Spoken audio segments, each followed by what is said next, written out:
Hello and welcome to Christmas 2018. This year, the name we have chosen to review is Mary. Well, this is the obvious one, isn't it? Hail Mary, full of grace, the Lord is with thee. Blessed art thou among women, and blessed is the fruit of thy womb, Jesus. Holy Mary, Mother of God, pray for us sinners now and at the hour of our death. Amen. So this is the old one and the new one. Another obvious one. But who are they? Well, Julie Andrews was from the original 1964 movie, and Emily Blunt plays Mary Poppins in the current version. The book, of course, was written by Pamela Lyndon P.L. Travers. She was actually born Helen Lyndon Goff. There's 8 books in the series. The first one was published in 1934. Walt Disney actually contacted P.L. Travers after the second one was published, and it took close to 20 years before the first movie was sort of planned. Pamela Lyndon Travers lived to be 96 and died in 1996. All right. This one's a little bit hard, but there's a clue in the upper right-hand corner. Yes, this is Bloody Mary. Bloody Mary was Mary I of England and Ireland.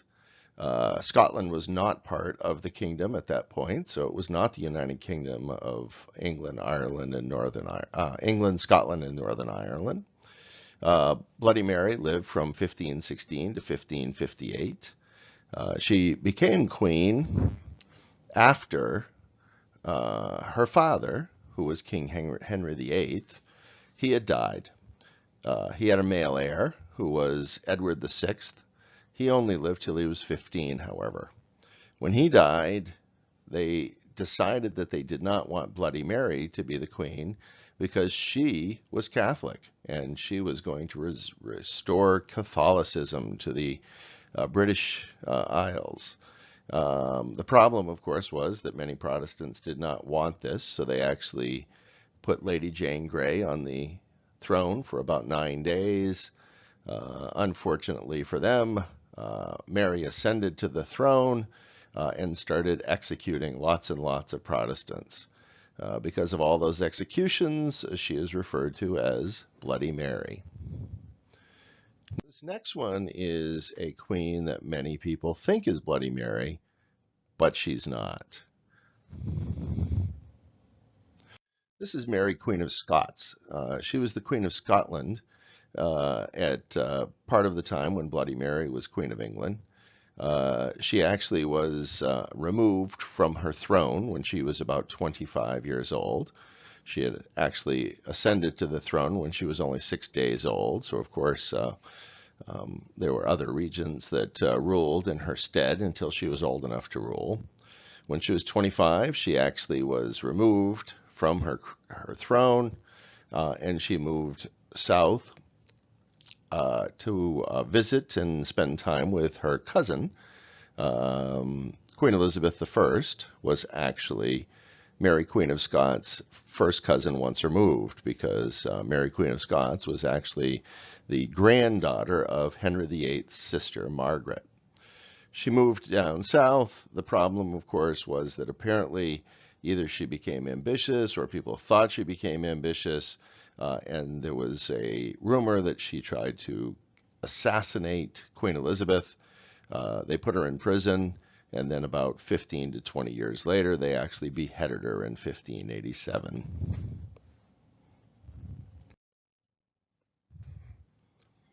To those of us that are history buffs, this woman should look familiar. She is Mary Todd Lincoln, President Lincoln's wife, of course. Very controversial woman. She spent a lot of money shopping and ran up a lot of debt, and the president had to pay her debts. But she also was a Southern sympathizer, many believed. She had been born in Lexington, Kentucky. Several of her family members fought for the Confederacy. She did live for a number of years after President Lincoln was shot in 1865. Her son Robert actually had her institutionalized and put in a psychiatric hospital for a matter of 3 or 4 months, but she actually pulled some strings, got some friends of hers to get her let go, and she and Robert never really quite got along after that. Robert's a fascinating individual. He actually served as Secretary of War under Garfield. He was actually there when Garfield was shot, physically observed the assassination. He immediately went to Ford's Theater after his father's assassination, so he did observe President Lincoln when he was still alive after the assassination. But he was also at the Pan American Exposition when President McKinley was shot. And of course, President McKinley lived for a number of weeks after he was shot.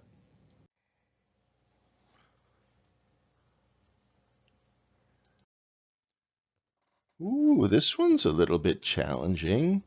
Wait a second, I know her, but I don't think her name is Mary. Oh, but it is. Mary Louise Streep, better known as Meryl Streep. Her mother was also known as Mary, so maybe that's why they sort of slurred the Mary L for creating the name Meryl.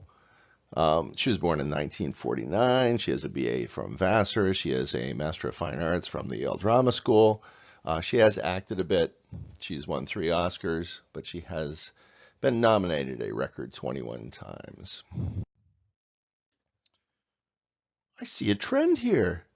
This woman, I don't think her name is Mary either, but it is. Her name is Mary Jean Tomlin.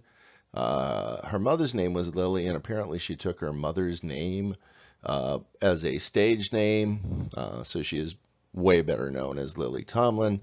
Born in 1939, she's won a Tony, she's won a Grammy, she's won an Emmy, has not yet won an Oscar, but there's still hope. She's also acted a bit. This is an obvious one, isn't it? She can turn the world on with her smile. Mary Tyler Moore. Sitcom was groundbreaking. She lived to be 80 years old, which, to be honest with you, I was shocked by because I learned when she was about 60 that she was a type 1 diabetic, and I did not necessarily expect her to get to be 80, but she did, and she managed to live a very healthy life. I assume she controlled her sugar really well. She won an Emmy, multiple Emmys. She won Tonys, she won Golden Globes. She was nominated for an Oscar, but she also did not win the Oscar. This woman is known for music.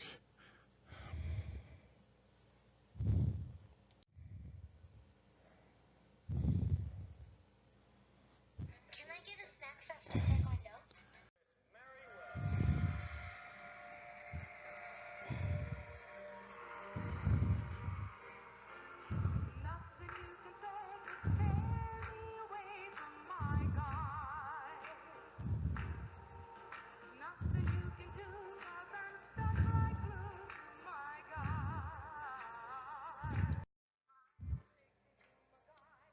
Yes, that's Mary Wells. The Beatles' favorite woman singer. She was born in Detroit, had a number of hits, and won a Grammy. Pretty well known. This woman is a little bit more challenging, isn't she? She looks like she's probably from the 19th century, probably early 1800s. Why, it's Mary Shelley. She was the second wife of Percy Shelley, the poet.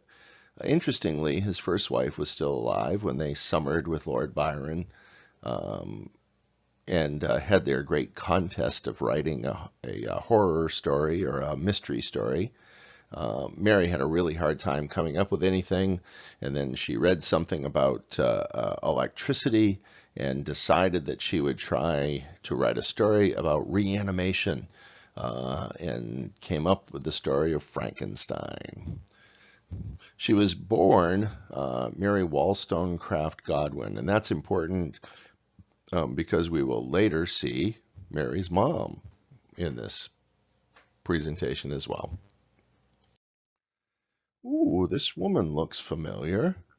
I think I've seen her on the History Channel. She's got a big church in Boston, the Mother Church, and she's Mary Baker Eddy, the founder of Christian Science. She was actually born in Bow, New Hampshire in 1821. She died in Newton, Massachusetts after having created or founded Christian Science. And it's still a very active religion, and it's a wonderful tour to take a tour of the Mother Church in Boston. This woman is from the Bible. The woman that probably is most mentioned in the New Testament. She is Mary Magdalene. She was a disciple of Jesus. And I did take something from Wikipedia here that talks about how the name of Mary Magdalene was conflated with the name of Mary of Bethany, who was a sinful woman. And unfortunately, in the Middle Ages, they really started referring to Mary Magdalene as a prostitute. There's no evidence at all that she was, and she's, as noted, mentioned more than most of the apostles, and really is felt to be one of Jesus's greatest confidants. This woman looks like she's a nurse, and as a nurse, I did learn the story of Mary Mahoney when I was back in nursing school. She was the first African American nurse in the United States, from Boston. She went to school at the New England Hospital for Women and Children, the same place that Linda Richards, who was America's first trained nurse, went to school. She was about 6 years later in her training, so not too long after Linda Richards. And Mary Mahoney did a lot of activism, very well known, and she is buried at the Woodlawn Cemetery in Everett, Massachusetts. This woman looks familiar too, but she almost looks like a man here, doesn't she? Well, she's almost best known for playing a man because she was the original Peter Pan on Broadway. Her son is known for being on I Dream of Jeannie and later on Dallas. Her son was Larry Hagman, and she is Mary Martin. Lived from 1913 to 1990. And another interesting fact is that she was the first Maria von Trapp on Broadway. I learned this woman's name many years ago in association with her husband's name. They're almost always mentioned together, Douglas Fairbanks Jr. and Mary Pickford. She, in fact, was Canadian. She was sort of ahead of her time as a businesswoman because she was one of the co-founders of United Artists. This woman is a very well-known music performer. I think you'll recognize her as Mary J. Blige. She was born in 1971. She is the queen of hip-hop soul, and is she the only artist to have won Grammys in the R&B, hip-hop, pop, and gospel fields.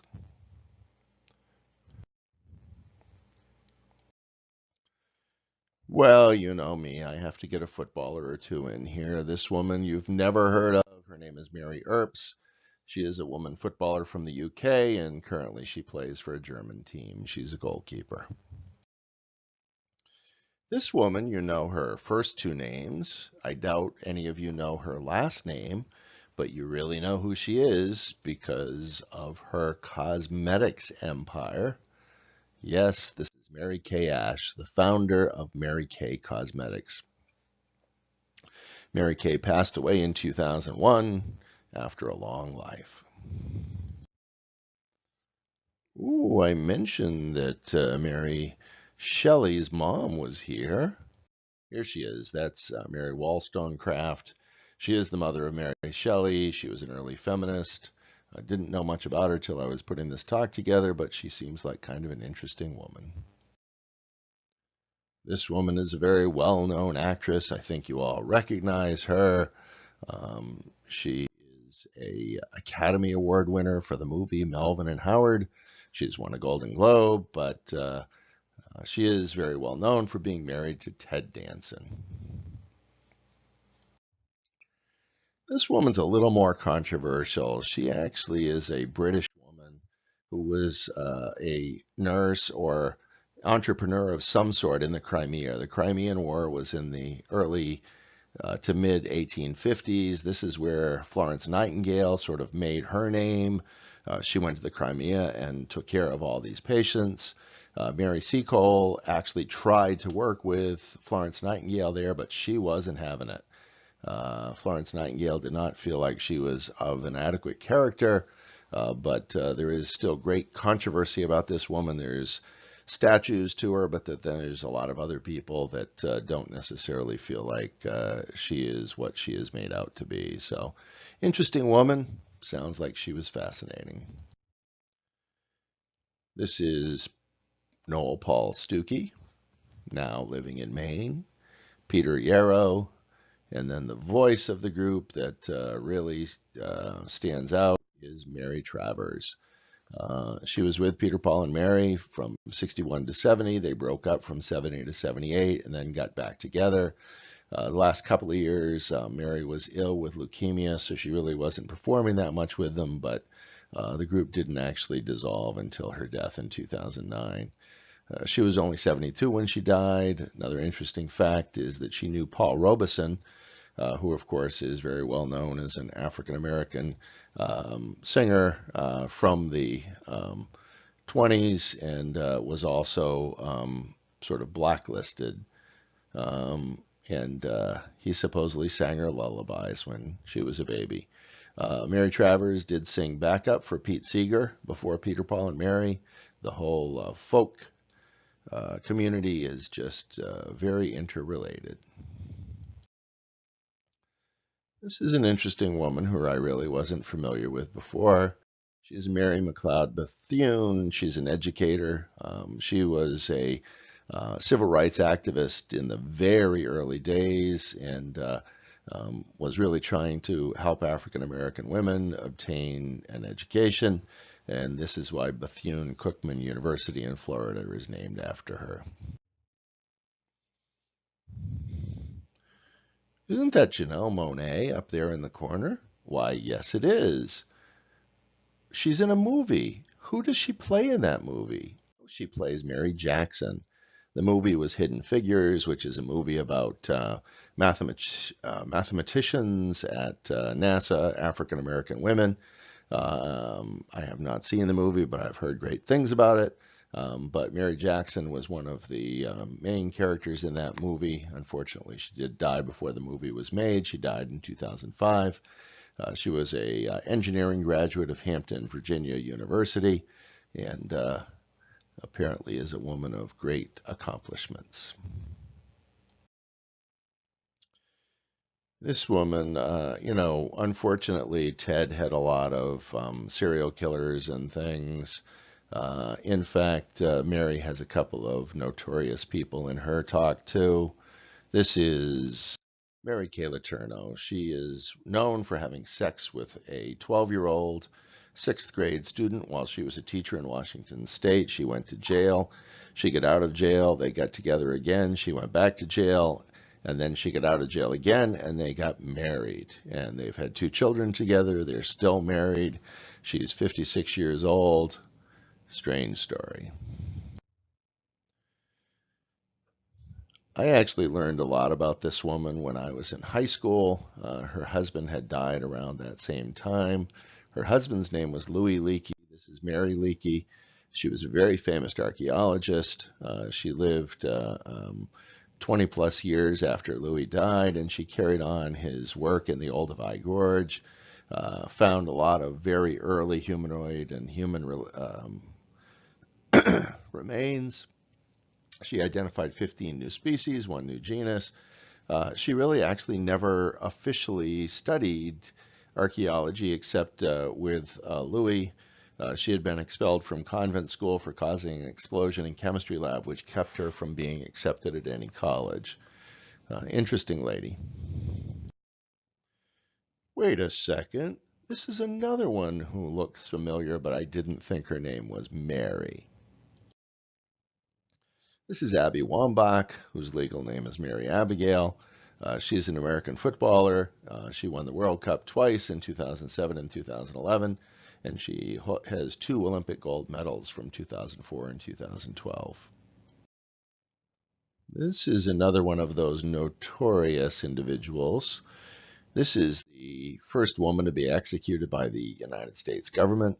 Her name was Mary Surratt. She was part of the conspiracy to kill Abraham Lincoln, or at least she was convicted for that.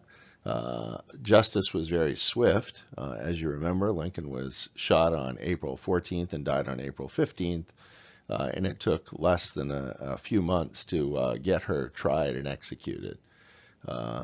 I don't see that happening today. This woman actually is pretty interesting. She is the only woman Medal of Honor winner. Her name was Mary Walker. She was a Civil War surgeon. She graduated from Syracuse Medical College in 1855, lived many years after until 1919.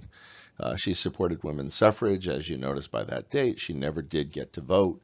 Just because the amendment allowing women to vote was not approved till 1920. This woman looks like she's not that famous, but I had to get a Mary Pat in here. This is Chris Christie's wife, Mary Pat Christie. These are all Mary Gallants. Interesting to find them all. These are all Mary Changs. But there's only one Mary Gallant Chang, and there she is. And that ends our show. Merry Christmas, Happy New Year, enjoy.